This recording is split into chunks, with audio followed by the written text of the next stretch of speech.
Hey, what's up, c'est Quentin du site développeurlibre.com et justement, je t'invite à aller faire un tour sur le site si toi aussi tu souhaites apprendre à développer des applications sur iOS ou tout simplement apprendre à coder et surtout à en faire ton métier pour devenir libre et indépendant. On se retrouve tout de suite sur le site développeurlibre.com. Alors, dans cette vidéo, on va créer notre première application qui affichera du texte à l'écran et qui demandera à l'utilisateur d'interagir avec l'app. Donc ça va être une application toute simple qui va afficher un simple Hello World. Avant d'aller plus loin, donc quelques prérequis, assure-toi d'avoir déjà regardé la première vidéo où je présente l'environnement Xcode pour être sûr en fait que l'on parle bien des mêmes choses. Dans ce cours, donc je viens de le dire, on va créer l'application Hello World la plus simple possible. On va simplement afficher un Hello World donc quand l'utilisateur appuiera sur un bouton. C'est une application très basique, mais qui nous permettra de nous familiariser avec le processus de création d'une vue dans une application, car c'est toujours en fait les mêmes étapes que l'on répète quand on veut créer une interface utilisateur. On va donc, comme d'habitude, commencer par créer un nouveau projet. On va choisir un Single View Application, le modèle. On peut ensuite choisir le nom de l'application, du projet, donc Hello World. Donc, comme toujours, on choisit le langage Swift, on ne coche aucune de ces trois cases, on appuie sur Next et on peut ensuite choisir où est-ce qu'on va enregistrer le projet. Donc ici, on va ouvrir ce que l'on appelle le storyboard. Donc c'est le fichier main.storyboard qui est en fait la vue de notre application. Ici, il s'appelle main.storyboard, donc c'est la storyboard principale de notre application. On aurait pu l'appeler par n'importe quel nom qu'on voulait, mais ici, c'est le main tout simplement parce qu'on a une seule vue dans notre application. On tombe donc tout de suite sur la vue de notre application où est représenté en fait l'écran de l'iPhone ou iPad. Donc tout ce qu'on va mettre ici, c'est ce qui va être vu par l'utilisateur au moment de démarrer l'application. On peut choisir ici donc sur quel appareil on veut prévisualiser notre application. Donc sur un iPad par exemple, ou sur un iPhone, choisir le mode portrait ou paysage par exemple. Donc ici il me demande quel type d'iPad. Et on remarque en fait qu'il a changé la vue de l'application pour la mettre à la taille de l'iPad que j'ai choisi. Ou si je choisis un autre téléphone plus petit, l'iPhone SE par exemple, il va actualiser la vue. On peut aussi changer l'orientation de l'appareil. Et tout ça, en fait, ça va nous servir à vérifier que les différents objets dans notre application s'affichent bien correctement sur tous les appareils et peu importe l'orientation sur laquelle on est sur nos appareils. Donc, je remets l'orientation portrait sur un appareil classique, l'iPhone 8 par exemple. Mais dans la pratique, on va très peu utiliser ces fonctionnalités car on va développer notre application de manière générale, en utilisant ce qu'on appelle des contraintes. Pour que l'agencement et les proportions des différents objets soient respectés automatiquement, quel que soit l'appareil sur lequel on est, donc quelle que soit la taille de l'écran. Donc les contraintes, c'est une notion qu'on va voir dans une prochaine vidéo. Donc ce que l'on voit ici, ça s'appelle un canevas. On l'appelle aussi une scène. C'est ce que voit l'utilisateur et dans lequel on va insérer nos différents objets. Donc ça peut être des boutons, des étiquettes, des barres de navigation par exemple, etc., etc. On va donc maintenant créer notre première interface utilisateur. Si on ouvre l'Utility Area par exemple, donc qui est ici, avec ce bouton-là, donc là il est caché, là je l'affiche, peu importe dans quelle sous-section on se trouve, on va toujours voir afficher la librairie des différents objets. Donc on peut étendre ici. Tous ces objets sont les objets basiquement fournis par Xcode, mais on pourra plus tard créer nos propres objets, donc avec des méthodes et des propriétés que l'on aura définies nous-mêmes. Mais pour l'instant, on va s'en tenir aux différents objets fournis par Xcode, ce qui est largement suffisant. Pour notre application, on va d'abord utiliser un label. Donc on peut utiliser la barre de recherche ici pour afficher le label. Et pour insérer cet objet dans notre vue, donc là je vais faire de la place, on va tout simplement utiliser un drag and drop. Donc ici, je glisse mon objet sur la vue et on voit qu'on a différentes lignes qui s'affichent. Par exemple, quand je me mets au milieu, on a les lignes du milieu vertical et horizontal qui s'affichent. Donc ici, on peut afficher notre label, peu importe, on va le placer approximativement au centre. Donc je relâche la souris. Et ici, on voit qu'il nous l'a placé approximativement donc, au centre vertical de notre application. Donc ici, on revoit apparaître nos traits. À chaque fois, en fait, ils vont apparaître quand on va déplacer nos objets dans la vue. On peut placer nos objets pour l'instant approximativement centrés, mais on verra par la suite que ces contraintes ne sont pas très utiles parce qu'on va utiliser d'autres contraintes qu'on aura choisies nous-mêmes et pas automatiquement en plaçant les objets sur la vue. Et ces contraintes que l'on aura définies nous-mêmes vont justement nous permettre d'afficher notre application de la même manière, ou du moins agencée de la même manière, sur sur les différentes tailles d'écran. Donc si on sélectionne mon label et qu'on va dans l'Utility Area, qui est ici, dans l'onglet Attribute Inspector, donc je vais pouvoir régler différentes propriétés de ce label. Donc par exemple, je peux afficher le texte centré, je peux augmenter sa taille, je peux changer sa couleur, etc., etc. Donc ici, on va prendre une taille assez grande. Donc jusqu'à maintenant, j'ai ajouté un label, donc qui est un objet, dans ma vue. Pourquoi j'ai ajouté un label? Donc ça aurait pu être un autre objet, mais pourquoi celui-ci en particulier? Donc si on clique sur un objet dans cette librairie, on peut voir s'afficher une courte description de l'objet et ce qu'il fait. Ici, on voit que cet objet est un objet donc, dans la vue qui permet d'afficher du texte en read-only, c'est-à-dire qu'on ne pourra que lire le texte, on ne pourra pas écrire dedans. Contrairement à d'autres objets, par exemple, donc qu'on utilisera par la suite, dans lesquels on peut écrire donc avec le clavier à partir de l'application dans cette zone de texte. Ici, on ne pourra pas écrire dans cet objet, mais donc écrire avec le clavier à partir de l'application.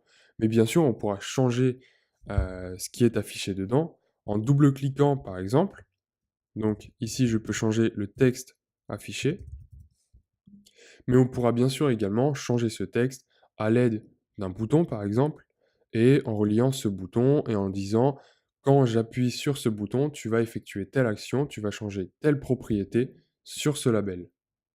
Donc cette fonctionnalité qui est le simple clic sur un objet en restant dessus, peut nous être très pratique si on cherche un objet, qu'on ne sait pas exactement c'est lequel et qu'on veut avoir une courte description d'un certain objet. Maintenant, on va ajouter un bouton à notre vue. Donc pareil, on peut utiliser la barre de recherche. On fait glisser notre bouton ici. Donc pareil, on a une courte description. On fait glisser le bouton sur la vue. Je relâche sur une ligne de contrainte, par exemple, mais comme je l'ai dit tout à l'heure, on utilisera des contraintes que l'on a choisies nous-mêmes pour gérer les différents objets, pour qu'ils s'affichent bien selon les différentes tailles des écrans. On peut changer la taille du bouton, etc. Et ici, toujours dans le même onglet, on voit qu'on peut changer, par exemple, différentes propriétés, comme la couleur de fond qui est ici, donc je peux prendre une couleur standard, voilà, et je peux également changer la couleur du texte du bouton. On peut également changer, pareil que pour le label, la taille de texte, et on verra qu'on peut aussi mettre le texte en gras par exemple, mais tout ça, ce sont des propriétés dans lesquelles vous pouvez aller fouiller par vous-même. Ensuite, de même que pour le label, ici, en double-cliquant sur le bouton, on peut changer ce qui est affiché dans le bouton, donc changer en gros le titre du bouton, en disant Say Hello par exemple. Donc c'est un bouton qui, quand on appuiera dessus, nous dira simplement Hello. Donc on voit ici que la propriété que je viens de changer, c'est son title, donc son titre. Comment on le voit? Tout simplement parce qu'ici, si je change le texte affiché, eh bien il va changer également sur l'interface utilisateur. Voilà. Hop, on change la taille, on recentre, et voilà. Alors, ici, si on affiche le Outline View, donc c'est cette fenêtre qui s'affiche ici, on peut la cacher ou l'afficher avec cet onglet ici. Donc, une fois affiché, on remarque ici qu'on a une certaine arborescence. Cette arborescence, c'est en fait tout simplement la vue qu'on a ici. Donc, on remarque ici que dans notre vue principale, qui est celle-ci sélectionnée en bleu, on a différents types d'objets. Donc, cette zone ici, par exemple, on verra plus tard à quoi elle sert. Et on retrouve donc notre label et notre objet. Donc cette fenêtre ici nous permet de voir comment est agencée notre vue. Et surtout, comment interagissent nos différents objets entre eux. Pour l'instant, elle n'est pas très utile, parce que jusque-là, on n'a que deux objets, donc le label et le bouton, dans notre vue. Mais on verra que ça peut être très utile par la suite d'avoir cette fenêtre ici, parce que certains objets peuvent contenir d'autres objets. Et donc, on aura un objet contenu dans un autre, qui lui-même sera contenu dans un autre, etc. Et là, effectivement, ça sera bien utile d'avoir une vue globale de l'arborescente de notre scène principale.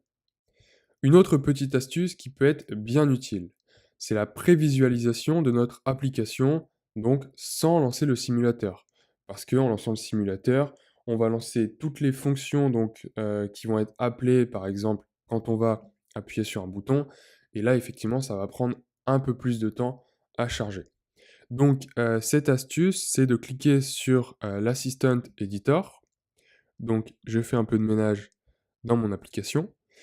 Et ici, on va pas passer en mode automatique, on va passer en mode preview. Donc, on va prévisualiser le main.storyboard. En fait, c'est le seul point storyboard qu'on a pour l'instant dans notre fichier. Donc, le seul fichier visuel, contrairement aux fichiers Swift qui contiennent, eux, du code. Donc, on clique dessus, et ici, on voit notre application, voilà, qui s'affiche donc sans les contraintes affichées autour des différents objets qu'on aurait dans cette fenêtre-là. Et ici, et surtout ce qui est important, c'est qu'on peut changer la prévisualisation, donc regarder notre application sur différentes tailles d'écran. Par exemple, on peut ajouter un nouvel iPhone. Voilà, il va se placer juste à côté. Et on peut également afficher un écran plus grand, donc un iPad Pro en full screen. Et qu'est-ce qu'on remarque ici? On avait initialement centré nos deux objets sur l'iPhone 8. Et ici, sur l'iPhone SE, on voit qu'ils ne sont pas du tout centrés et encore moins sur l'iPad. Donc c'est la problématique à laquelle on fait face pour l'instant, en ayant juste fait un drag and drop de nos objets sur la vue. On voit en fait que ici ils sont placés, mais de manière relative, par rapport au coin haut à gauche de notre écran. Ici en fait on voit que c'est tout le temps la même largeur et la même longueur qu'il y a entre le coin haut et nos différents objets.